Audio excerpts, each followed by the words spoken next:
queridos! Nós estamos no dia 14 do nosso devocional e hoje nós vamos começar pelo primeiro livro do Novo Testamento, Mateus, de 1 a 4.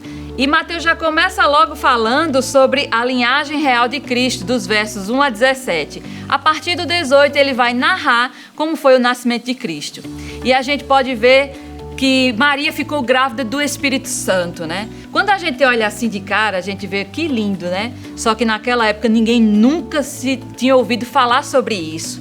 E uma mulher que era noiva, e aquele noivado simbolizava o mesmo peso de um casamento para aquela época, sendo que ela não tinha relação sexual nenhuma com José, apenas quando realmente casasse. Porém, se houvesse uma quebra dessa aliança, mesmo no noivado, ela teria as mesmas consequências de um casamento. Ou seja, se ela fosse infiel, ela seria apedrejada em repúdio público. O que é que acontece? A mulher se acha grávida. O que foi que ela assinou quando o anjo chegou para ela dizendo que ela estaria grávida do Espírito Santo? Ela assinou, naturalmente falando, a sua sentença de morte. Ela se preocupou com isso, você vai ver isso detalhadamente lá em Lucas, quando chegar lá. Porém, podemos já adiantar algumas coisas aqui, que ela disse, faça-se em mim conforme a sua vontade. Maria não questionou, mas Senhor, eu sou noiva apenas, e José vai aceitar isso? Será que ele vai entender essas coisas? Ele vai acreditar em mim? E as pessoas quando ficarem sabendo, eu vou ser apedrejada e não vou dar continuidade a esse projeto, vamos dizer assim, né? Parafraseando. Só que ela simplesmente não deixou todos esses pensamentos de lado e ela resolveu acreditar na palavra, acreditar no Senhor. Faça-se em mim conforme a sua vontade. Esse casal, José e Maria, é um dos casais mais admiráveis por mim. Porque eu vejo a forma como a atitude deles diante de Deus, né? Logo em seguida, o verso 19, começa a falar de José, que seu esposo era um homem justo. E quando ela chegou para ele para contar que ela estava grávida, ele imagina o turbilhão de sentimentos desse homem, né? Porque a Bíblia fala que ele foi para casa e ele resolveu deixá-la em secreto. Mas até isso, chegar nessa conclusão, imagine comigo. A mulher chega para ele dizendo, estou grávida e é do Espírito Santo. Ele vai dizer que tanto sentimento estava sobre ele. De humilhação, de traição, de rejeição da mulher que ele amava. Porque que história da carochinha é essa? A pessoa chegar e dizer que está grávida do Espírito Santo. Mas ele era um homem tão bom e justo que eu penso que ele demorou a dormir com esses sentimentos em seu coração, com esses pensamentos na sua cabeça de tudo isso mexendo com ele. Então ele deve ter demorado a dormir, mas enfim, quando ele dormiu, o anjo veio e disse, José, essa ideia que parece uma loucura é minha mesmo. Ela vai estar grávida do Espírito Santo e vai ter um filho chamado Jesus, receba a sua mulher. E se receber, diga, pode casar com ela agora. E José, ao se acordar, José era um homem de atitude. E ele, ao se acordar, ele simplesmente recebe Maria e continua sua jornada com ela. Sendo que, no verso 25 diz assim, contudo, não coabitou com ela enquanto ela não deu à luz o filho primogênito. Veja bem, José recebeu sua mulher automaticamente depois que ouviu o anjo falar para ele.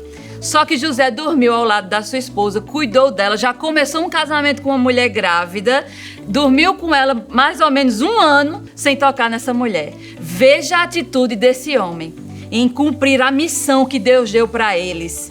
Então, hoje em dia, os casais não querem aguentar nem o casamento, nem esperar o casamento, quanto dirá casado em 1 ano com essa missão. Então, veja como eles têm para nos ensinar. No verso 2, já começa narrando o nascimento de Cristo, no capítulo 2, né?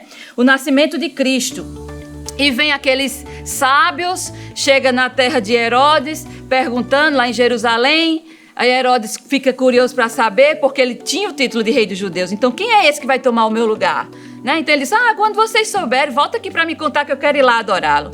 Então, os sábios encontram Jesus e traz 3 presentes. Ouro, incenso e mirra. O que esse ouro, incenso e mirra representa? Ouro representa provisão. O incenso representa a adoração ao Senhor. Que as nossas atitudes, quando estamos cumprindo o que o Senhor nos falou para fazer, sobe para Ele como adoração. E a mirra é um unguento que era meio amargo. Então, simboliza que nem sempre as missões que a gente recebe serão fáceis, mas que a unção está disponível para nós como ferramentas para que a gente nos auxiliar, como o Espírito Santo pegando na nossa mão e dizendo: você não está sozinho, você tem uma missão, nem sempre vai ser fácil, mas eu estou aqui com você para cumprir esse propósito e vai ser um sucesso. Então toda missão que Deus nos comanda para fazer, ela vem com esses 3 elementos. Ela vem com provisão, ela vem com um cheiro suave de adoração quando estamos cumprindo, e ela vem com a unção para nos capacitar. Então, se você tem uma missão para cumprir do Senhor, o seu chamado, alguma coisa que o Senhor já tem falado para você fazer, saiba que haverá provisão, haverá adoração a Deus e haverá unção para te capacitar a fazer. Vai adiante, você vê, logo em seguida no verso 13 do capítulo 2, o Senhor manda ele sair do Egito, né, e diz: levanta-te. No verso 14, José se levantou. E veja que interessante. José se levantou, tomou o menino e sua mãe durante a noite e partiu para o Egito. Eu fico pensando, quanto tempo dura da hora que Deus fala conosco até a gente começar a agir? Quanto tempo dura? Então José, na mesma hora que Deus falou, ele se acordou durante a noite, pegou sua família e foi-se embora. José era carpinteiro, então José provavelmente tivesse seu maquinário, as suas coisas em casa. Quantas coisas a gente poderia argumentar ao Senhor? Quantas coisas você tem argumentado ao Senhor? Quantas desculpas a gente tem dado ao Senhor para poder não cumprir aquilo que Ele chamou a gente para fazer? E talvez a gente esteja girando em círculos e a gente fica: por que minhas orações não são respondidas? Porque Deus já deu o comando para a gente fazer e às vezes a gente fica pensando demais em como fazer. O segredo dessa mensagem hoje é: seja um parceiro de Deus. O segredo que está aqui nesses capítulos é: seja um parceiro de Deus. Então José, Deus falava, ele agia. Deus dizia: levanta-te, e levantava. Na mesma hora, não contava nem conversa. Aí no verso 20 do 2, diz de novo: Herodes morreu e o Senhor disse: dispõe-te. No verso 13, e José se levantou e foi. Ele não conta conversa e foi, ele é parceiro de Deus. Eu vou cumprir o que Deus me chamou para fazer. Eu vou guardar a promessa de Deus, porque esse menino vai ser o salvador desse mundo. Ele poderia pensar: e não é filho de Deus? Então Deus vai guardar ele em qualquer lugar. Não, José não deixava esses pensamentos atrapalhar ele. Ele simplesmente se levantava e ia. Aí você vê no capítulo 3, já se levanta João Batista, que ele vai anteceder a Cristo, vai pregar sobre Cristo, falar sobre Cristo. Está chegando o Messias maior do que eu. Jesus chega, se encontra com ele honra Jesus e dá o lugar a Jesus que é dele, devido. Capítulo 4, você vê que começa com o Espírito Santo levando Jesus ao deserto para ser tentado. Jesus tinha uma grande missão e Jesus está jejuando 40 dias e 40 noites e teve fome naturalmente. O diabo chega em que hora? Nesse momento oportuno. Verso 13, ele chega: se tu és o Filho de Deus, manda que estas pedras se tornem em pães.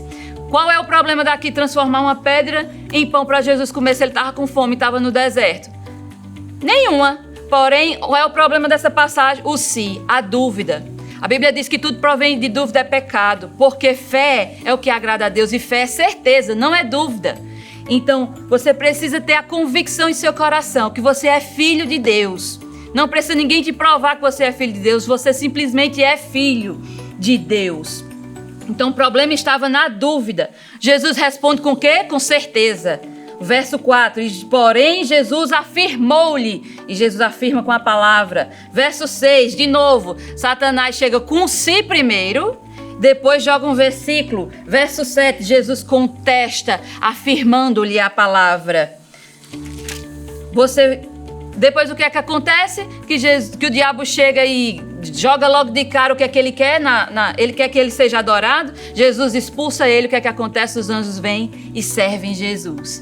Então, quando você toma uma postura diante da palavra, cuidado com aquelas coisas que parecem lícitas, mas preste atenção se não tem uma dúvida aí nesse meio, porque fé é certeza e dúvida é pecado, tá bom? Então, seja parceiro de Deus, confirmando com essa palavra, afirmando essa palavra, vivendo ela, a tempo e a fora de tempo, embora seja árdua a missão, porém tem graça para a gente concluir.